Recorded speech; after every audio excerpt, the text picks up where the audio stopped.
Hello viewers. So today our class 1 minute class will be about rectangle, how you draw the rectangle.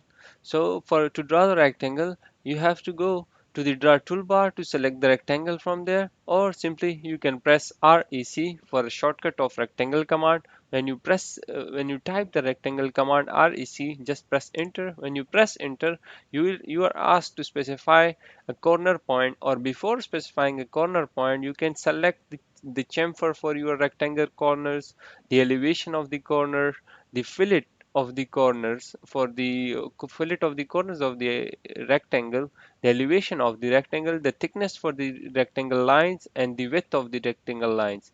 But I am not going to touch any of these for now. What I will do, I will just simply click to specify the center corner point of my rectangle. When I click on the screen, you will see the options have changed in the command line. So in the command line, you can see now you have three options: the area, dimensions, and rotation. The area specify whatever area. If you select the area, you will be asked to specify the area of a rectangle that you want to draw. So whatever area you mark here, it will be used to to mark your rectangle. For now I will not use this. I will press the rectangle command again. I will specify a corner. The second option you have is the dimension. When you select the dimension, you will be asked to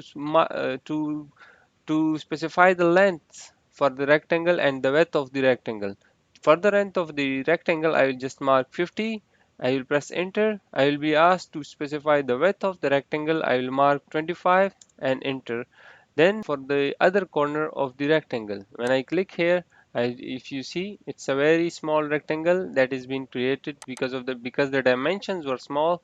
So you have to zoom in for that. So viewer, this was our rectangle class. I hope you like it. Please like and subscribe my channel for more videos. Thank you very much.